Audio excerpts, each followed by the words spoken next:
नहीं नहीं, इसी पे ही वही के एम मान लेते हैं, इसी को tan थीटा मान ले, वो ठीक है, लेकिन वैल्यू क्या आएगी, तो वैल्यू रेट कांस्टेंट के इक्वल आएगी।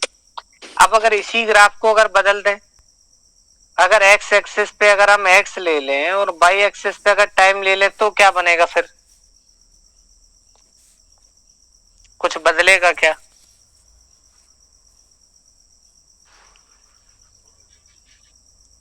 स्लोप बदल जाए? नहीं, स्लोप तो वही रहेगा। नहीं नहीं, स्लोप बदलेगा, ये चीज ऐसे रहेगी, स्लोप 1/k हो जाएगी। हाँ, उल्टा हो गया तो 1/k हो जाएगी, बस ऐसे है। अब इसमें अगर बनाया जाए ये चीज लिखे, अगर ये वाला फॉर्मूला हम लेके चले, के equal to A naught minus A T कहें या C naught minus C T, initial concentration after T time concentration upon T. अगर इसके बीच में ग्राफ खींच रहे, अगर यहाँ पे टी टाइम गिवन टाइम पे कंसंट्रेशन ए टी या सी टी मान ले और इस पे टी माने, तब ग्राफ कैसा बनेगा?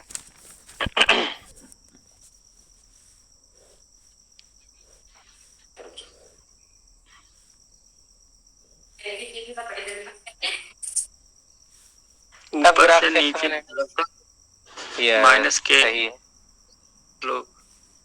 स्लोप हो जाएगी माइनस का, बिल्कुल सही बताए। इसी को जब ड्राइव किया है तो ये के टी हो जाएगा, सी टी या ए टी इधर ले आएंगे और क्या हो जाएगा, ये इधर ले जाएंगे तो ये माइनस की के टी प्लस सी नॉट, जैसे ही रखेंगे बाई इक्वल टू माइनस का एम एक्स प्लस सी हो जाएगा, स्लोप निगेटिव हो गई।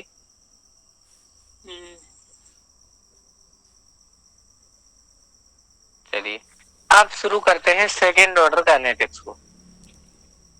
सेकेंड ऑर्डर काइनेटिक्स में क्या होगा, जैसे अभिक्रिया आप देख रहे हैं A plus B gives then product है, तो रेट क्या होगा, rate is directly proportional to concentration of A into concentration of B. तब रेट इक्वल टू क्या लिखा जाएगा, रेट इक्वल टू लिखा जाएगा के ए पे पावर 1 और बी पे power 1, total order of reaction अगर कहें तो 1 + 1 इक्वल टू क्या हो जाएगा, 2। In which the initial concentration of each reactant A and B are same, दोनों सेम है, दोनों की एक एक मान लीजिए, दोनों को कुछ भी मान लीजिए, जैसे ए प्लस भी लिखते हैं, इसको लिखने का तरीका थोड़ा सा बदलते हैं कि यही जो लिखी है, जब टी इक्वल टू 0 था तो इसकी कंसंट्रेशन ए थी, इसकी कंसंट्रेशन ए थी, प्रोडक्ट कुछ नहीं बना था। जब टी टाइम गुजर गया तो इसमें से कुछ कंसंट्रेशन कम हो गई, इससे कुछ कंसंट्रेशन कम हो गई, और जितनी कम हो गई उतनी ही बन गई। तो क्या लिखेंगे, ए की कंसंट्रेशन के इक्वल टू कंसंट्रेशन ऑफ ए लिखा जाता, उसकी जगह पे क्या लिख दिया, ए माइनस बी की कंसंट्रेशन फिर ए माइनस एक्स। तो हम क्या लिख सकते हैं, d x upon d t equal to k a minus x पे पावर 2। तो ये जो टी वाले हैं एक तरफ भेज दें, एक्स वाले एक तरफ भेज दें, तो डी एक्स अपॉन ए माइनस एक्स का square equal to k d T, ये इक्वेशन बन गई। अब जब इसको आप ड्राइव करेंगे, इंटीग्रेशन करेंगे, तो 1/x² का 1/x आ जाएगा और प्लस कोई कांस्टेंट मान लेंगे। इस कांस्टेंट को निकालने के लिए टी टाइम पे कंसंट्रेशन x 0 होगी प्रोडक्ट की, तो z इक्वल टू क्या आ जाएगा, जैसे ही x की जगह 0 रखेंगे, इसकी जगह 0 रखेंगे, तो z इक्वल टू 1/a। यही इसमें अगर पुट कर दें तो क्या इक्वेशन बन जाएगी, 1/a minus x equal to k t plus 1/a। बस यहीं से ड्राइव कर लीजिए, तो क्या हो जाएगा, के टी इक्वल टू, इसको यहां ले जाएंगे 1/a minus x minus 1/a। ऐसे ही जब इसको खोलेंगे तो a minus A plus X upon a into A minus X, A से ही cancel, x upon a into A minus X आ गया। ये चीज क्या रहेगी, इसके साथ इंटू में के टी इक्वल टू होता है, तो k equal to 1/t into x upon a into A minus x, ऐसे बन जाएगा। अभी इक्वेशन ही याद रखनी।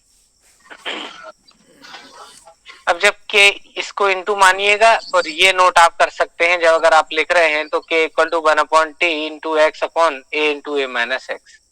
ऐसे the unit of rate constant की क्या हो जाएगी, तो आपको बताया था कंसंट्रेशन पे पावर, किसी की भी यूनिट निकाली कंसंट्रेशन पे power 1 minus n into time पे पावर -1। अब इसी की यूनिट को जब आप निकालेंगे इसकी जगह पे क्या रखेंगे, सेकंड ऑर्डर है एन की जगह पे 2 रख देंगे। जैसे ही रखेंगे तो कंसंट्रेशन पे पावर -1 टाइम पे पावर -1। अब कुछ मान लीजिए, इसको अगर मोल लीटर इनवर्स लिख रहे हैं तो उस पे पावर लग जाएगी -1 और टाइम को लिख दो सेकंड इनवर्स। इसको जब आप खोलेंगे तो हो जाएगा mole inverse litre second inverse. इसको लिखें तो litre mole inverse second inverse, ऐसे लिखा जाएगा। तो यही होगी, इसी लीटर को डेसीमीटर क्यूब लिख लिया तो मोल इनवर्स डेसीमीटर क्यूब पर सेकंड, ऐसे आ जाएगा constant. Yes, unit of the. अब टी हाफ अगर निकाला जाए, अगर टी हाफ निकाला जाए तो इनिशियल कंसंट्रेशन जो होती है यानी कि A है और उसका A माइनस एक्स आधा कर दिया जाएगा तो क्या हो जाएगा, K equal to 1/t, T की जगह पे टी हाफ है ना, इसकी जगह पे क्या रख देंगे, x जो कंसंट्रेशन हो रही है वो कितनी हो गई, आधी हो गई, A into A minus x, A minus 1/2, ये भी क्या हो जाएगा 1/2। इससे ये कैंसिल हो जाएगा, क्या बचेगी K equal to 1/A into t half. और टी हाफ अगर निकालना है तो टी हाफ इधर भेज दो तो टी हाफ इक्वल टू क्या हो जाएगा 1/A इंटू के। एक कंक्लूजन आप निकाल सकते हैं, जीरो ऑर्डर रिएक्शन के लिए जो टी हाफ है वो डायरेक्टली प्रोपोर्शनल होता है ए के, और फर्स्ट ऑर्डर के लिए इनिशियल कंसंट्रेशन पे डिपेंड ही नहीं करता है। और टी हाफ निकाल रहे हैं अगर आप सेकेंड ऑर्डर के लिए तो उस पर इनवर्स हो जाता है, यानी ये जीरो ऑर्डर का है, ये फर्स्ट ऑर्डर का है और ये सेकेंड ऑर्डर का है।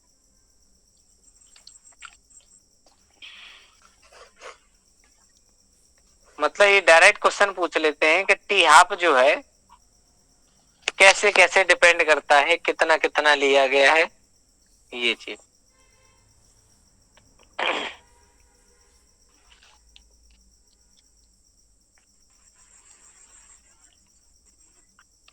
अब टी हाफ से आगे बढ़ते हैं। अब बात आती है ग्राफ की।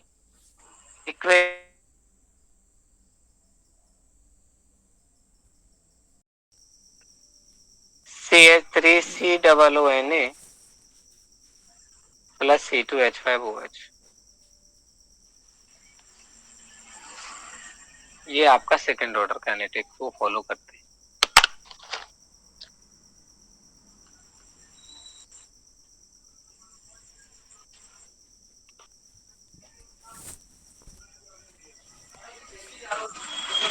कैसी बात क्लियर है? Yes sir.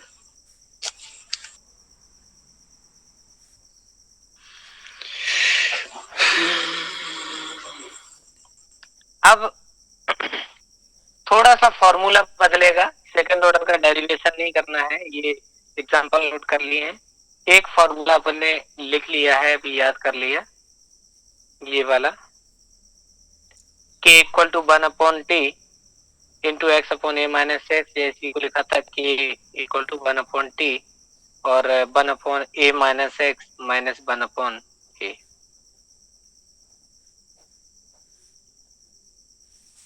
ऐसे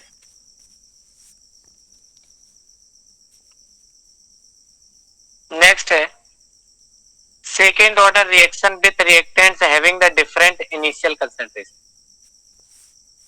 ए और बी है, प्रोडक्ट में अगर चेंज हो रहा है, इनिशियल कंसंट्रेशन ए की ए है, बी की बी है और प्रोडक्ट नहीं है, अब दोनों का अलग अलग, ए की कंसंट्रेशन ए है और बी की बी है, दोनों की डिफरेंट है, एक्स एक्स कम हो गया, उनमें से एक्स बन गया, तो बिल्कुल पैटर्न वही चल रहा है, dx upon dt equal to k a minus x और b माइनस एक्स लिखा जाएगा।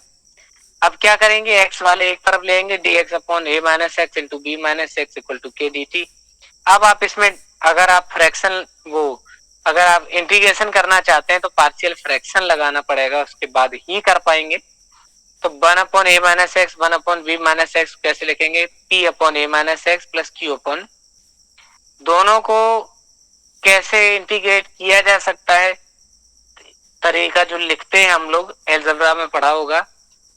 वैल्यू p और q की डिटरमाइन करेंगे तो p 1 अपॉन बी माइनस ए, क्यू की माइनस का 1 अपॉन बी माइनस ए ऐसे लिख दिया जाए तो इस इक्वेशन को dx upon B minus A into A minus x minus b minus A into b minus x equal to k d t. जैसे ही इसको आप ड्राइव करेंगे, इंटीग्रेशन करेंगे, इसका निकालेंगे तो क्या हो जाएगा, 1 अपॉन बी माइनस ए के बाद जो dx अपॉन ए माइनस एक्स है इसको हम लोग ड्राइव करेंगे, क्या हो जाएगा, a माइनस एक्स का अगर करेंगे तो लॉग लग जाएगा, a माइनस एक्स हो जाएगा, a माइनस एक्स का दोबारा करेंगे x का 1 हो जाएगा, a हो जाएगा, log a upon a minus x. कुल मिला के ये डेरिवेशन है, पूरा इंटीग्रेशन चलेगा। और वो ना पूरा याद ना करके हम एक तरीका याद कर लेंगे, लास्ट में जाके कंक्लूजन क्या बनता है उस फॉर्मूले का और इस फॉर्मूले का। लॉग आ रहा है क्योंकि अलग हुआ है, नेचुरल लॉग है, बेस लॉग 10 में चेंज करेंगे तो 2.303 आएगा upon B minus A into T B minus X A upon. तो अब इसी को दो तरीके से लिखा जा सकता है इसी फॉर्मूले। ये बात कंसंट्रेशन पे डिपेंड करती है। अगर ए और बी में अगर ए की कंसंट्रेशन ज्यादा है तो इसी फॉर्मूले को आप ऐसे लिखेंगे के इक्वल टू 2.303 इंटू टी, ए की कंसंट्रेशन ज्यादा है तो लिख देना ए माइनस एक्स लॉग बेस में 10 बी इंटू ए माइनस एक्स अपॉन ए इंटू बी माइनस एक्स। यहाँ पे ये जो फॉर्मूला दिया गया है इस वाले फॉर्मूले में बी ज्यादा है इसे, तो क्या लिखेंगे बी माइनस ए, और उसी में से ऊपर लिखा जाएगा बी माइनस एक्स इंटू ए इंटू बी इंटू ए माइनस एक्स।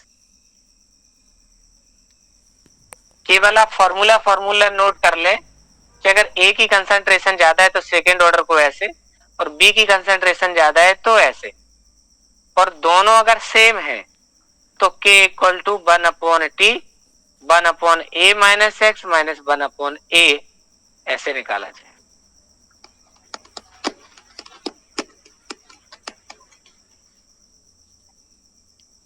बताइएगा।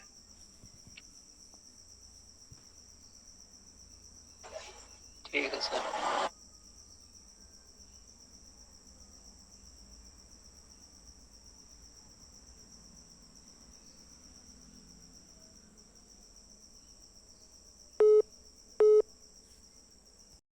उससे a माइनस एक्स निकल के आ जाए, कितना बचा 1.16। तो a माइनस एक्स की वैल्यू कह रहे हैं कितना, 60 मिनट बाद केवल 1.16% बचा रहेगा, बाकी का सब क्या हो जाएगा। एक तरीका था क्वेश्चन, वो आपने देख ली। अभी हमने समझाया भी था कि सेकेंड ऑर्डर के लिए टी आप कैसे निकलेगा, क्या लिखा था k equal to 1 upon t bracket में 1 upon A minus x minus 1 upon a. क्या रख दिया जाए, कह रहे हैं टी को टी हाफ कर दिया जाए तो कंसंट्रेशन जो ए माइनस एक्स है वो भी क्या हो जाएगी ए बाई 2। लिखते हैं के इक्वल टू 1 अपॉन क्या हो जाएगा t half 1 upon a by 2 minus 1 upon a. K equal to 1 upon t half, 2 कहां पहुंच जाएगा ऊपर, 2 अपॉन ए हो जाएगा माइनस 1 अपॉन ए, सेम है 2 माइनस 1 अपॉन ए ही बचेगा यहाँ पे केवल, बस यही फॉर्मूला निकल के आ गया। तो सेकेंड ऑर्डर की काइनेटिक्स की रिएक्शन के लिए जो के तो देखो कांस्टेंट है, तो जो टी हाफ है वो इनिशियल कंसंट्रेशन के क्या हो जाएगा, इनवर्स रिलेशन हो जाएगा। The half life period of second order reaction is inversely proportional to the initial concentration. Generalization आप ये कर सकते हैं इसमें कि टी हाफ जो है वो इनिशियल कंसंट्रेशन पे पावर 1 माइनस एन लगा दे बस। जैसे ही 1 माइनस 0 लगाया तो केवल 1 रह गया, यानी टी हाफ इनिशियल कंसंट्रेशन के डायरेक्टली प्रोपोर्शनल तो 0, 1 माइनस 1 पावर 0, यानी टी हाफ इनिशियल कंसंट्रेशन पे डिपेंड ना करे तो फर्स्ट ऑर्डर। और इनवर्स पे रिलेशन पे अगर प्रोपोर्शनल हो तो सेकेंड ऑर्डर, डिपेंड करे तो ऐसे लिखा जाता है। नेक्स्ट एक टाइप का और क्वेश्चन आता है, वो कह रहा है जैसे आप सिंपली समझिए कोई एक सब्सटेंस था, वो 1 ग्राम था, 1 टी हाफ लगेगा, आधा ग्राम बचेगा। एक और टी हाफ लगेगा, क्या होता है टी हाफ जानते हैं कि इतने समय में कोई भी पदार्थ अपनी आयु का आधा रह जाता है। एक और टी हाफ रह गया, 3 टी हाफ लग गए, तो कितना हो गया 1/8। निकालने का सिंपल तरीका इन्होंने लिखा है इनिशियल कंसंट्रेशन अपॉन 2 पे पावर 8। इनिशियल कंसंट्रेशन अगर 1 ग्राम थी और 2 पे पावर कह दिया हमने, 3 टी हाफ लग गए, तो 2 दूना 4 दूने 8, तो आंसर क्या आ गया 1/8। तो 1 का आधा आधा, 1/4 1/8 ऐसे होता जा रहा है। तो 1/2 पे पावर 3 है, क्या आ जाएगा 1/8।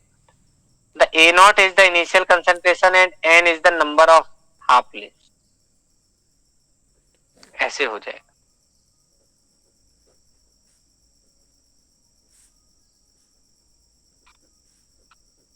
आइए पूरा कंक्लूजन एक बार देख लें। जीरो ऑर्डर रिएक्शन थी, K equal to 1/T initial concentration minus after T time concentration mole per litre पर सेकेंड। अगर स्ट्रेट लाइन अगर आप देखना चाहते हैं ग्राफ की, तो किसके वर्सेस किसका बनता है?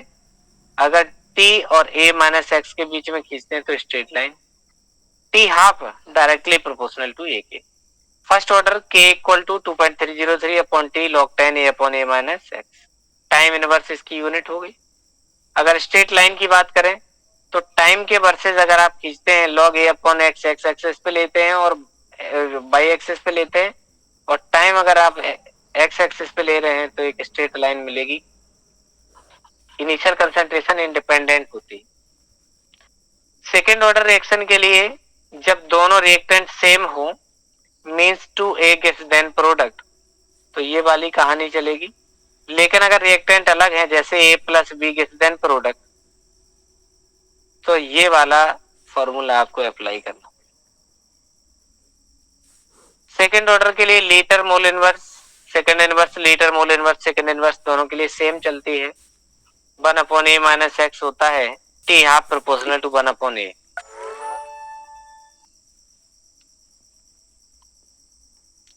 K equal to 1/T into 1 minus n, 1/A minus x में पावर एन माइनस। ये आपका जर्नलाइजेशन लग गया, लेकिन ये बस एक्सेप्ट फर्स्ट ऑर्डर। किसी भी रिएक्शन के लिए अगर आपको इक्वेशन निकालनी है तो आप ये याद कर लें। 3 ट्रिक हम आपको देंगे। पहला तो ये लिखा K equal to 1/T into n minus 1 1/A minus x power n minus 1 1/A पे पावर n माइनस 1। ये n ऑर्डर ऑफ रिएक्शन रख देना, किसी के भी नहीं निकल आएगा, केवल एक की इक्वेशन नहीं बनेगी, किसकी? First order. किसी भी रिएक्शन के लिए अगर आपको टी हाफ निकालना है तो 2 पे power n minus 1 upon n minus 1 minus 1 upon n minus 1 into initial concentration पे power n minus 1 into K, ये लगा देना, किसी के लिए भी निकल आएगा फॉर्मूला। और तीसरा ट्रिक बताया था K की यूनिट निकालने के लिए, कंसंट्रेशन पे power 1 minus n into time पे पावर माइनस, ये अगर आप अप्लाई कर देंगे तो बस रेट कांस्टेंट की यूनिट इससे निकलेगी, किसी भी रिएक्शन के लिए इक्वेशन इससे निकलेगी, टी हाफ इससे निकलेगा, कितनी मात्रा बचेगी एन टी हाफ के बाद, इनिशियल कंसंट्रेशन अपॉन 2 पे पावर एन लगा देना, तो हाफ लिप्स आ जाएंगे। मतलब जो लेफ्ट अमाउंट है, इतने अर्धायु काल के बाद कितना बचेगा, इनिशियल कंसंट्रेशन अपॉन 2 पे पावर एन। फर्स्ट ऑर्डर के लिए T75 टी हाफ का 2 टाइम्स होता है, T 99.9% टी हाफ का 10 टाइम्स होता है। एक और क्वेश्चन आता है T 99.9% 6.6 टाइम्स होता है T 90%। बस इतने से काम अपना बन जाएगा। जीरो, फर्स्ट, सेकंड सभी ऑर्डर की रिएक्शन के लिए कंक्लूजन ये था। बताएं। 2 मिनट रुक जाइए, नोट कर लें। जी।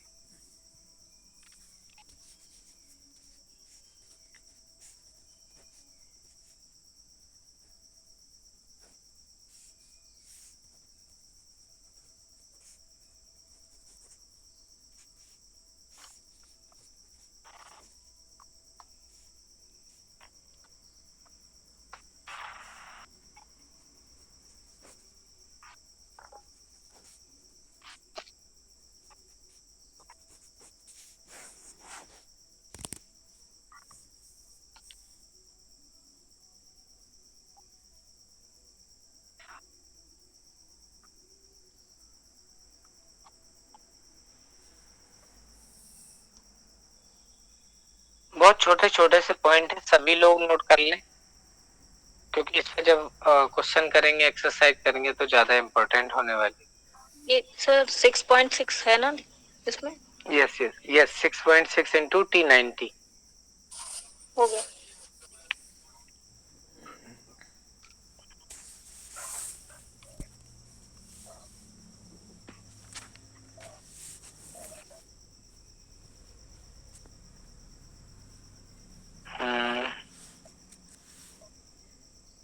इन्होंने तो बहुत बड़ा दे रखा है, चलो छोड़ो, हमें उससे कुछ नहीं करना, ये चीज आ जाइए।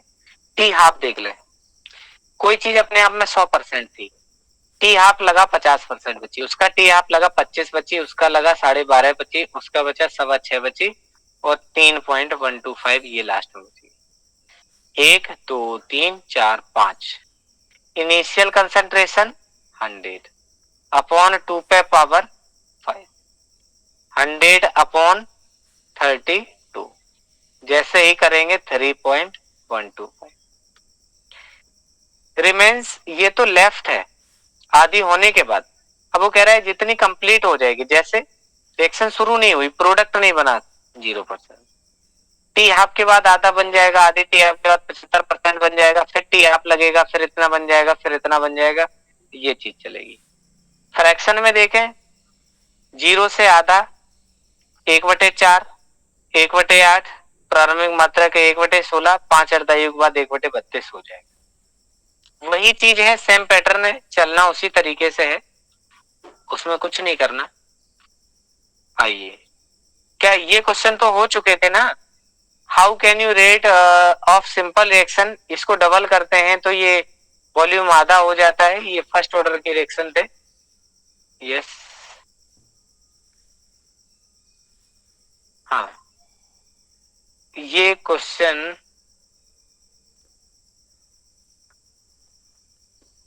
चलिए तीसरा बताइए। A first order reaction 34.65 minutes for 50% completion, how much will take 75% completion, बताइए। एक फर्स्ट ऑर्डर रिएक्शन है, अगर इतने मिनट में आधी होते तो 75% कितने मिनट में होगी? इसी के दोगुने टाइम में। Yes sir. T75 टी आपका 2 टाइम्स है। बस अगला देखिए, A प्लस बी से प्रोडक्ट बनता है, अगर हाफ लाइफ पीरियड अगर 35 मिनट है तो calculate the time after which only 12.5% reactant remains in the vessel। अगर अर्धायु काल अगर 35 मिनट है तो उसके 12.5 ग्राम तक बचने में सर 105 मिनट्स लगेंगे। तो क्या क्या क्या कैलकुलेट किया आपने, क्या कर दिया इसका? सर 3 टाइम्स कर दिया। ठीक है,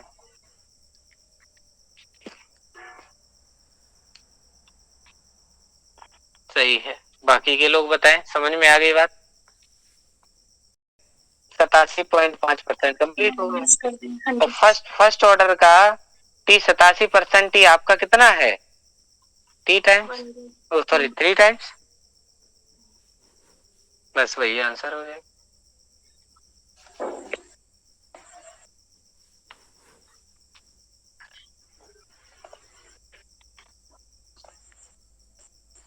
इतना क्लियर है? Yes sir.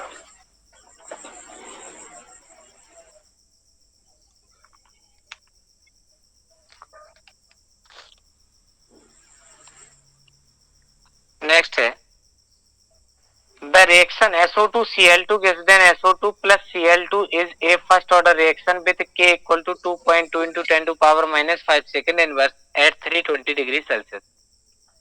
What percentage of SO2 Cl2 decompose heating the gas 90 minutes? K की वैल्यू दे रखी,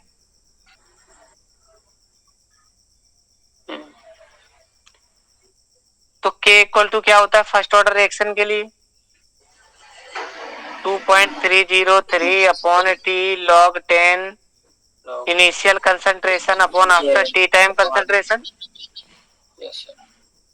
ए अपॉन ए माइनस एक्स लिख सकते हैं इसको। यही कह रहा है कि के की वैल्यू हमें ये दे दी, टी की वैल्यू ये दे दी, तो कह रहा है what percentage of SO2 Cl2 decompose, कितने परसेंट, बस इसी की वैल्यू हम पता कर लें। परसेंट क्या होगा, वही होगा, रिलेशन बताना है a upon A minus x.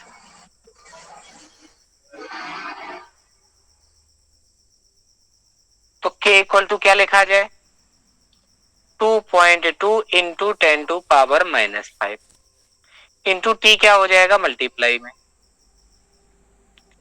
Divide by क्या हो जाएगा 2.2 into 10 to power minus 5 into 90 upon 2.303 equal to log base में 10 initial concentration after T time concentration. इससे ये एक बार काट दे,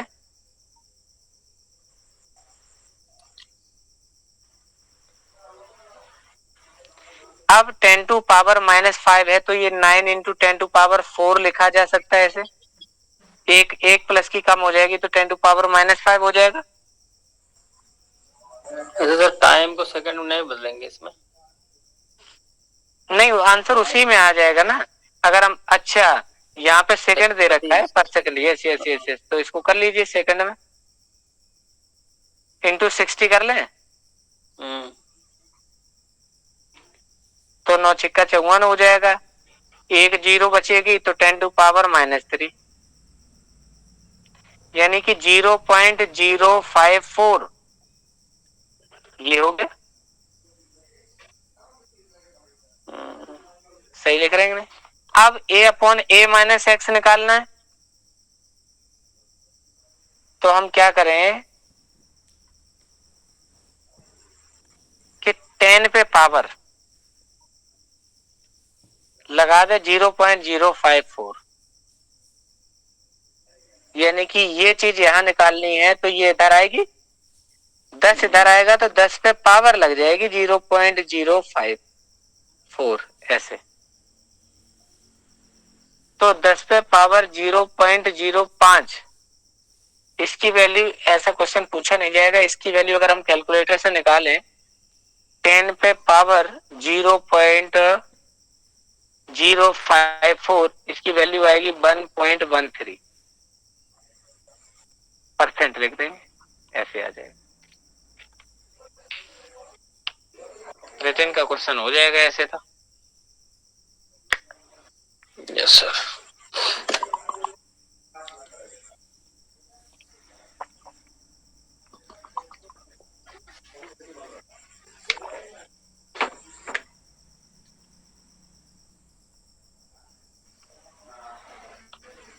0.75% फर्स्ट ऑर्डर के लिए अगर 138 है तो के बताइए, निकालिए, कैसे निकाला जाएगा, तरीका बताएं।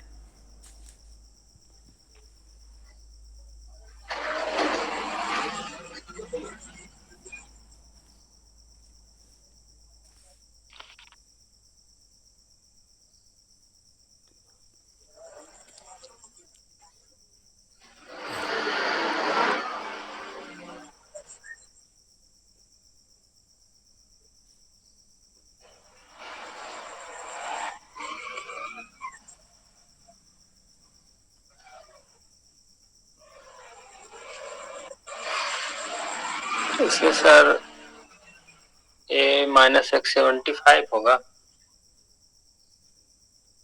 कौन सा ए और ए 80 का वैल्यू निकालेंगे तो 100 और 75। नहीं नहीं नहीं, एक ट्रिक है छोटी सी, सोचिए। 75%।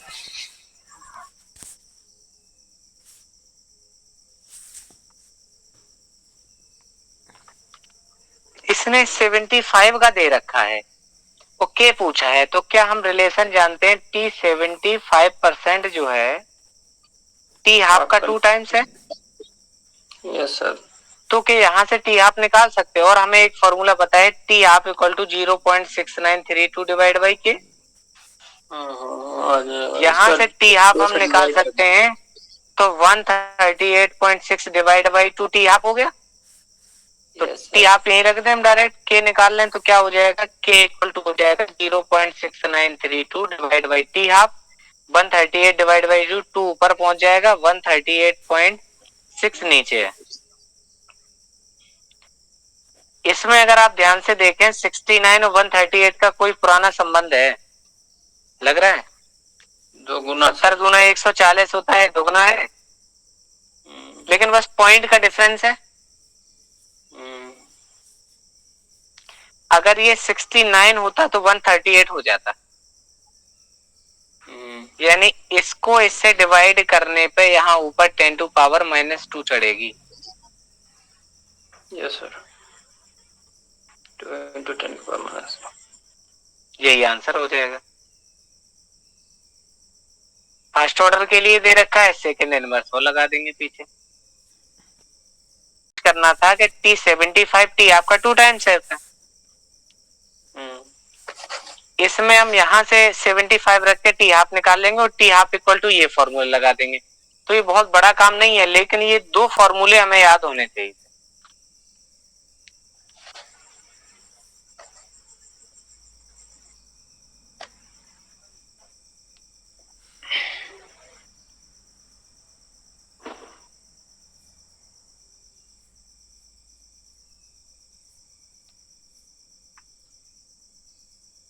अगला बताएं।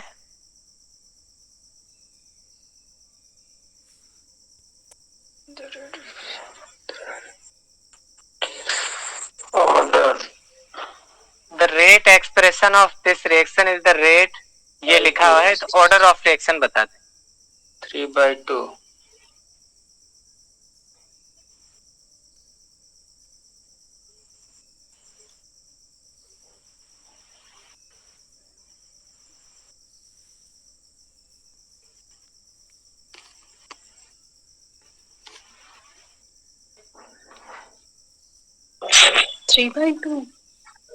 यस, ऐसे ही कर, बस ऐड करना है, ऐड करेंगे प्लस माइनस माइनस हो जाएगा। इसमें बताइए, इसमें भी अभी बताया था वही ट्रिक याद, मतलब अप्लाई करनी।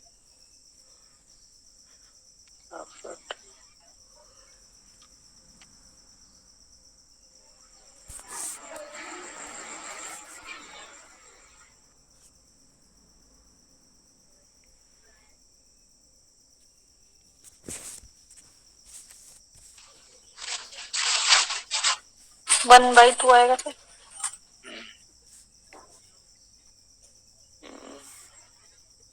लगा लिया। अब देखिए, इन्होंने कहा half life period of 140 second, यानी टी हाफ बराबर ये हो गया।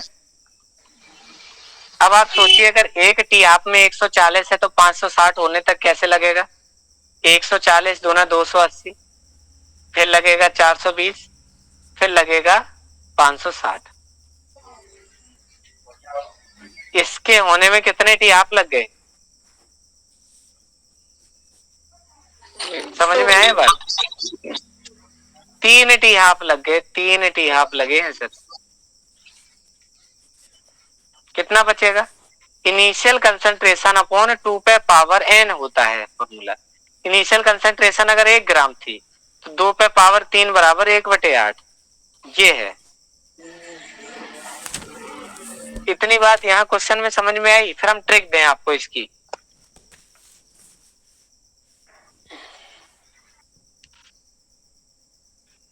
ये 1/8 वाली बात समझ में आ गई कैसे हुआ?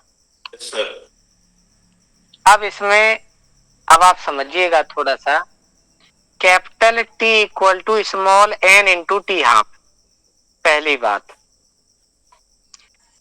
N equal to N naught into 1/2 पे पावर एन।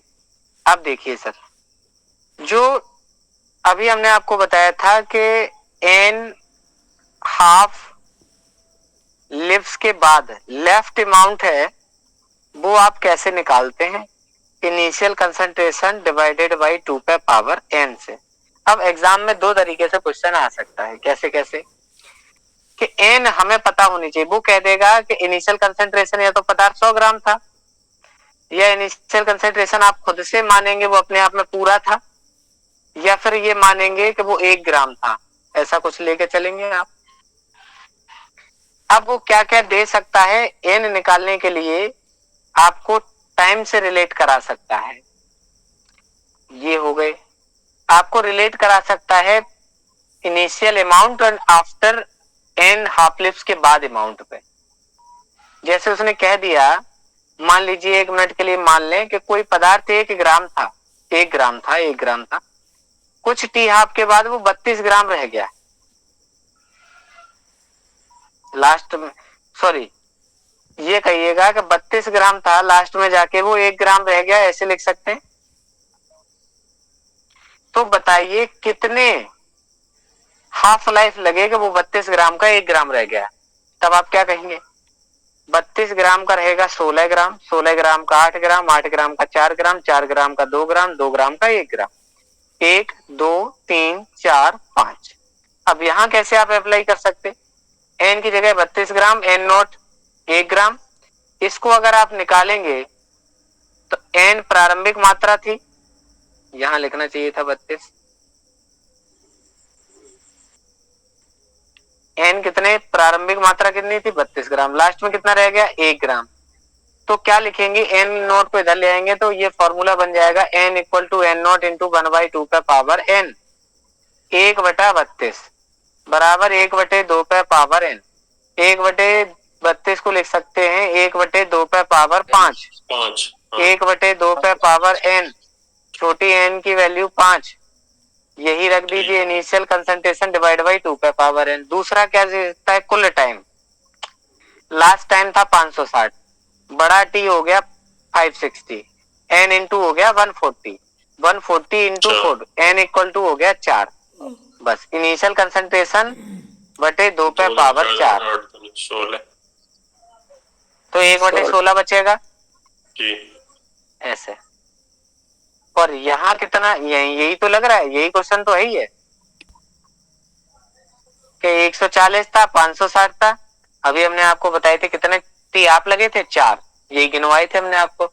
140 का 280, 280 के बाद फिर 140 लगेंगे, सेकंड या मिनट जो भी है। तो 280 में जैसे ही 140 जोड़ेंगे 420, फिर जोड़ेंगे 140, 560, 1 2 3 टी हाफ गिन लीजिए कि कितने लग जाएंगे? 4 टी हाफ लग रहे, 4 लग रहे, 3 14 चौको 56, 4 लगेंगे। एन इक्वल टू 4 कुछ, यस। तो 4 आ गया तो 2 पे पावर 4 लगा दीजिए, 2 पे पावर एन से 1/16 हो जाएगा। अपनी प्रारंभिक मात्रा का कितना बचेगा? 1/16। ये दोनों ही फॉर्मूले आप रेडियो एक्टिविटी में यूज कर लेते हैं। क्यों? क्योंकि वहां फर्स्ट ऑर्डर काइनेटिक्स को फॉलो करती है, और वो यही कहेगा। क्योंकि रेडियो एक्टिविटी में विघटन होता है तो वो यही कहता है कितने टाइम बाद इतना अमाउंट बचता है, कितने अमाउंट का इतना अमाउंट बचता है। तो आप टी हाफ बताओ, या टी हाफ इतना है तो अमाउंट बताओ। तो यही दो तरीके हैं बस। कितना बचेगा यहां से स्मॉल एन निकाल के यहां आप अप्लाई करेंगे इनिशियल कंसंट्रेशन अपॉन 2 पे पावर एन से। ये है तरीका निकालने का।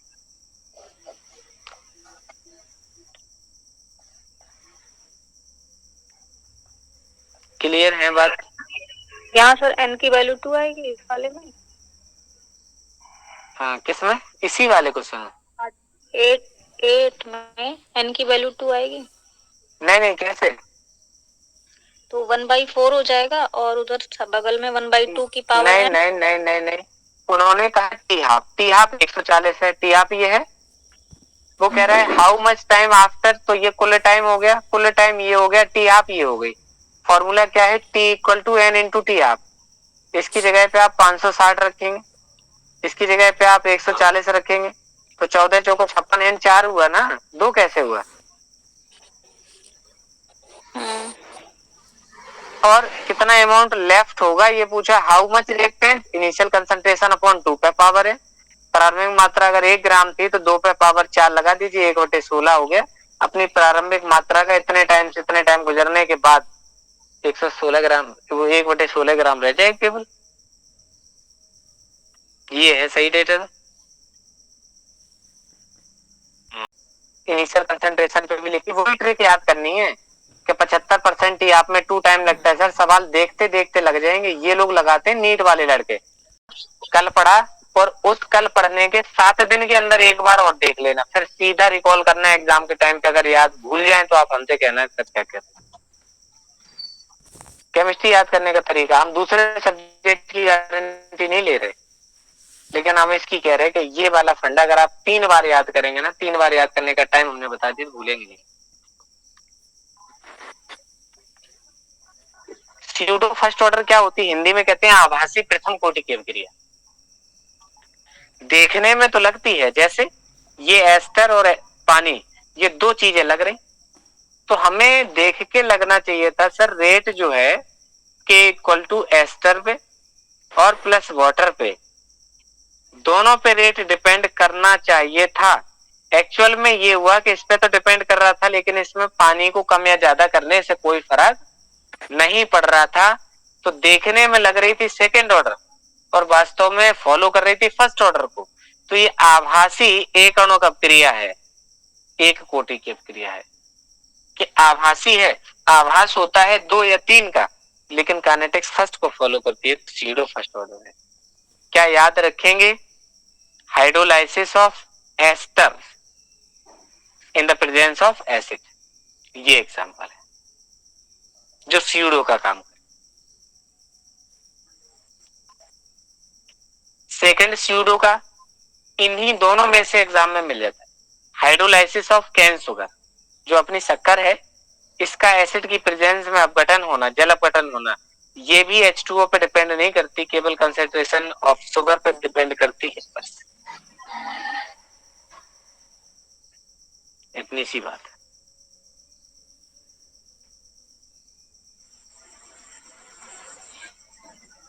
आभासी प्रथम, ये समझ में आई बात? आभासी कोटि की अभिक्रिया,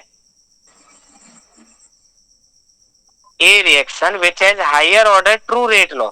देखने में वास्तव में लगता है कि जो रेट लॉ है वो हायर ऑर्डर का है, but found to behave as first order, तो उसको कहते हैं स्यूडो फर्स्ट ऑर्डर। एग्जांपल है एस्टर का हाइड्रोलाइसिस, सेकेंड है सुक्रोज का हाइड्रोलाइसिस।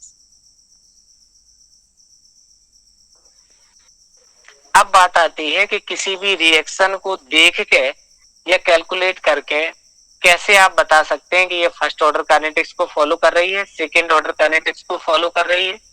तो एक तो तरीका हमने आपको बता ही दिया है, जिसमें आप चेक करके बता रहे थे, याद करें, जिसमें एक ही कंसंट्रेशन को कह रहे थे 0.1 था, अगले प्रैक्टिकल में 0.2 थी, ये 1 था, यहाँ पे 0.1 था, यहाँ 0.1 था, यहाँ 0.2 थी। इसको कांस्टेंट किया है, इसको 2 टाइम्स किया, फिर अगले वाले को फर्स्ट और थर्ड को कांस्टेंट किया, इसको 2 गुना किया, रेट चेंज हो रहा था। एक मेथड हम आपको पढ़ा चुके हैं।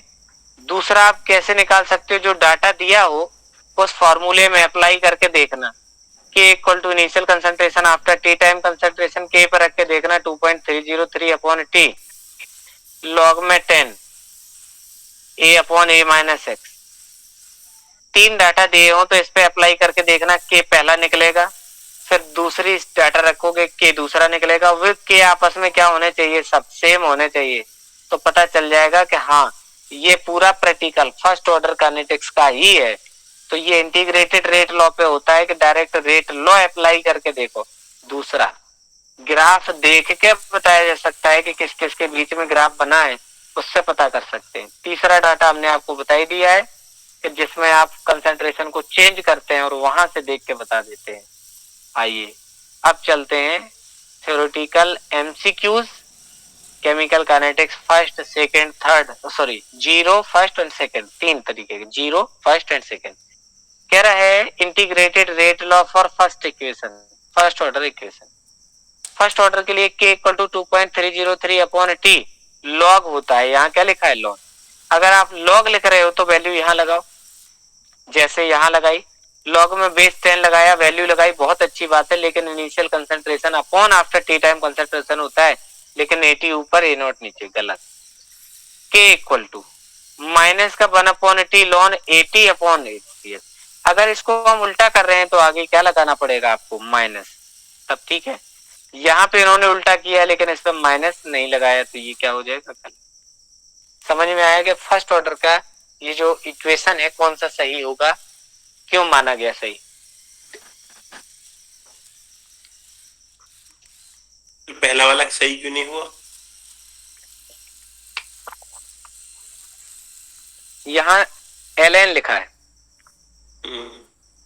अगर यही लिखना चाहिए था तो 1 upon t ln A not upon 80। अब देखो इस वाले में क्या फर्क है, इनने 2.303 लगा दिया और वो तब लगाते हैं सर जब ln को लॉग बेस 10 में लिखते हैं तब। इन्होंने यहाँ वैल्यू तो लिखी लेकिन यहाँ लॉग नहीं लिखा, गलत हो गया। यहाँ वैल्यू लिखी लॉग 10 लिखा लेकिन ए नॉट अपॉन 80 की जगह पे इनिशियल नीचे लिख दिया, गलत। यहाँ उल्टा किया, अगर उल्टा किया तो उल्टे करने के लिए माइनस लगाना पड़ेगा, लगाया, ln लिखा तो वैल्यू से भी मल्टीप्लाई नहीं करेंगे, सही है बात। k equal to 1 upon t ln 80 upon a naught. Sir एक बार फर्स्ट वाला बता दीजिए, फर्स्ट वाले में क्या मिस्टेक है? फर्स्ट वाले में यहाँ ln लिखा हुआ और यहाँ 2.303 है। अगर ln लिख रहे हैं तो 2.303 नहीं लगेगा, कब लगता है, जब नेचुरल लॉग को हम लॉग बेस 10 में लिखते हैं तब 2.303 से मल्टीप्लाई करते हैं। अगर मैंने यहाँ 2.303 लिखा है तो यहाँ ln नहीं लिखना चाहिए था, हमें यहाँ लॉग लिखना चाहिए था, log, जैसे नीचे लिखा, ये सही लिखा। 2.303 भी 3 लिखा, log 10 भी लिखा, लेकिन इन्होंने ln लिखा तो ये नंबर नहीं होना चाहिए था, ln लिखा है तो ये गलती है। Yes, okay. अगला है slope of a straight line obtained from the plotted the rate versus concentration, rate versus concentration, the reactant for the first order. First order reaction में रेट इक्वल टू क्या लिखते हैं हम सर, रेट इक्वल टू के लिखते हैं और concentration पे पावर 1 लिखते हैं, ऐसे लिखा जाता है फर्स्ट ऑर्डर। तो इसको बाई माने, इसको एम माने, इसको एक्स माने, सॉरी इसको एम मानो, इसको एक्स मानो, क्योंकि कंसंट्रेशन वर्सेस रेट पे खींचना है। Y equal to m x लगाया, सी है नहीं तो यहां से जाएगा और स्लोप पॉजिटिव है तो कैसी जाएगी, स्ट्रेट लाइन। तो एम बराबर किसके हो जाएगा, के, और ये आंसर होगा। समझ में आया क्या कर दिया।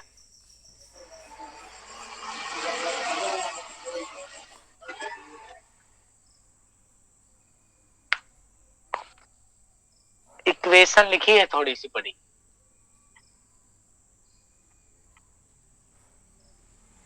मतलब लैंग्वेज बड़ी सी लिख दी, इतना कुछ था नहीं।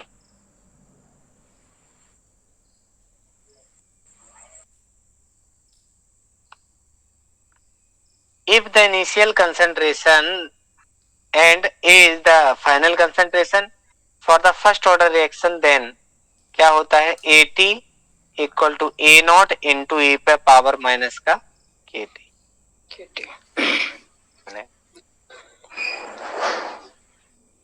नेक्स्ट देखते हैं,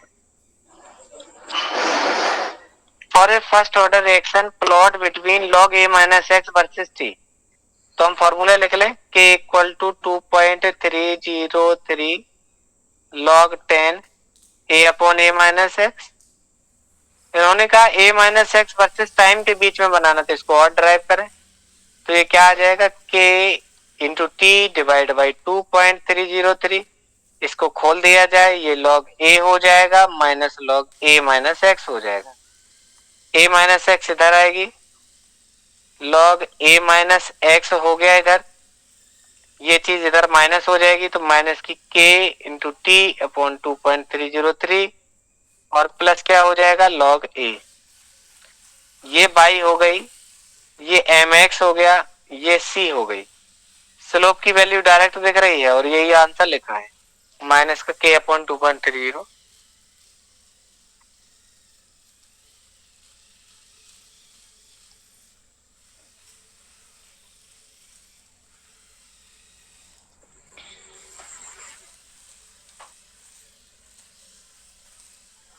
इसमें कुछ समझ आया, कंक्लूजन निकला कुछ कि नहीं, कि ग्राफ कैसे बनेगा? ग्राफ तो बनाना बताए ही थे जी।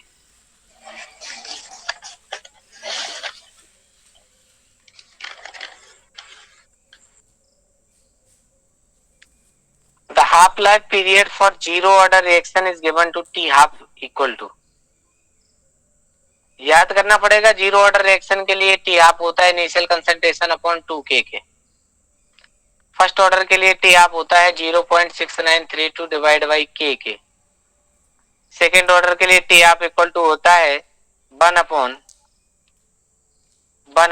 a k के। बस ये याद कर लीजिए। जीरो ऑर्डर के लिए a नॉट अपॉन 2k, यहाँ a नॉट आता ही नहीं है क्योंकि फर्स्ट ऑर्डर में इनिशियल कंसंट्रेशन पे डिपेंड ही नहीं करता। और सेकंड ऑर्डर के लिए T half 1 upon a not into k होता है। ये सेकंड ऑर्डर, ये जीरो ऑर्डर, ये फर्स्ट ऑर्डर।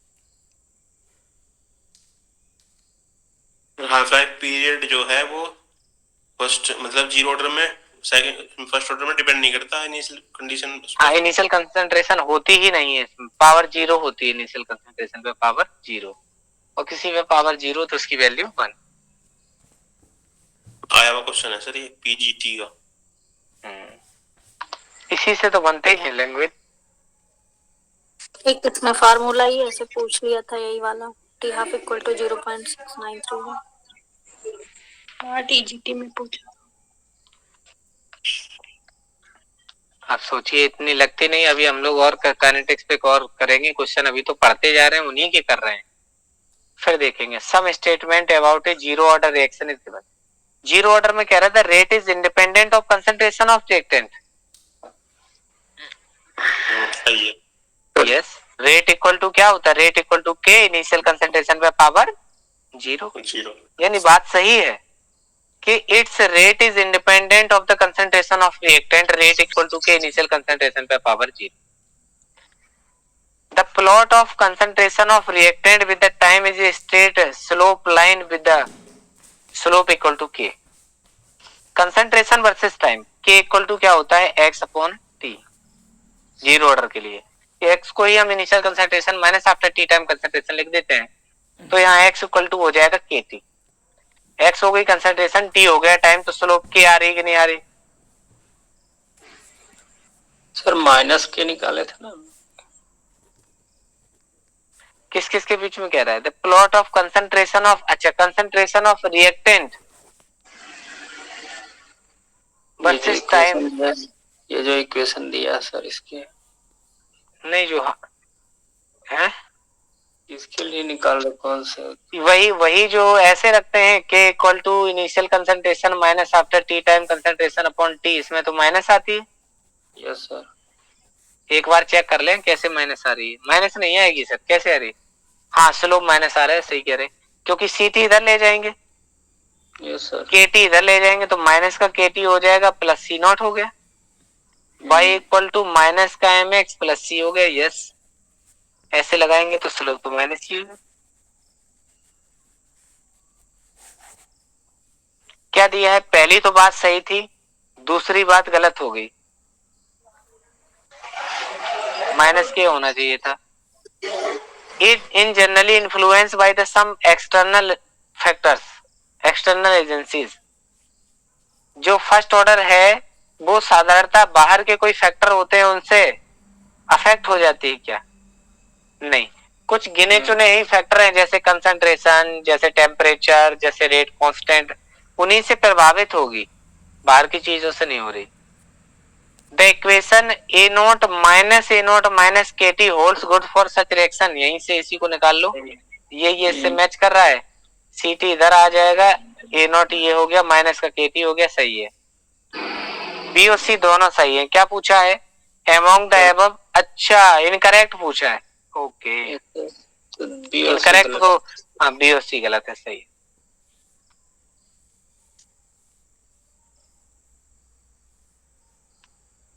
क्वेश्चन नंबर 7 देखें। The half life period of A reaction is constant, half life period किसके लिए नहीं बदलता है? फर्स्ट ऑर्डर के लिए, क्योंकि वो इनिशियल कंसंट्रेशन पे डिपेंड करता ही नहीं है, इसलिए वो चेंज ही नहीं होगा। For the zero order reaction the plot of concentration of reactant versus time, time versus concentration of negative slope not passing through. क्या कह रहे? जीरो ऑर्डर के लिए अगर कंसंट्रेशन वर्सेस टाइम के बीच में खींचे तो जो लीनियर ग्राफ आता है वो कहाँ आता है? ए नॉट सर इंटरसेप्ट रहेगा, इसीलिए ओरिजिन से नहीं जाएगा। यस, तो ऐसे लगेगी, हाँ, ए नॉट ये हो जाएगा, एटी कंसंट्रेशन यहाँ हो जाएगी, टाइम वर्सेस ये हो जाएगा, स्लोप माइनस के बराबर होती है, ऐसे चलता है।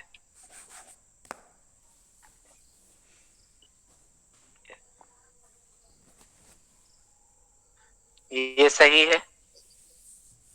यहाँ भी निगेटिव दे रखा है, लेकिन वो कह रहा है कि पासिंग थ्रू द ऑरिजिन, यहां से लगाओगे तो फिर नीचे निकल जाएगा, दूसरे क्वाड्रेट में पहुंच जाएगा।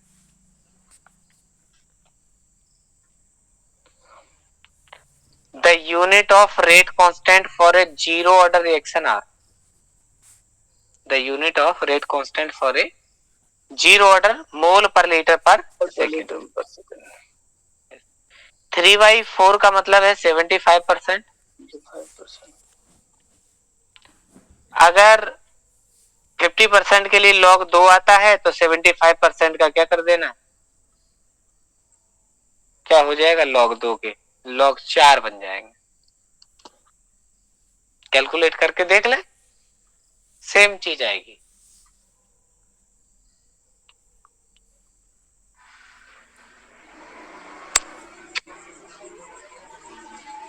नेक्स्ट क्या कह रहा है? For a zero order reaction A gives then product the rate equation, zero order के लिए क्या बताया था? A T equal to A naught minus k t. अगर ए नॉट को इधर ले आ रहे तो ये माइनस में हो जाएगा, के टी प्लस में हो जाएगा, लास्ट वाला ऑप्शन सही है।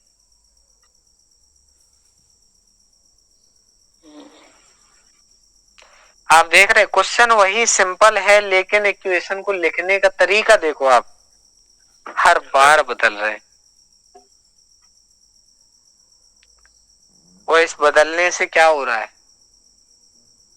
कंफ्यूज हो जा रहे देख के, मतलब सिंपल इक्वेशन देख के गड़बड़ हो रही, जानबूझ के ऐसे लिख देते हैं।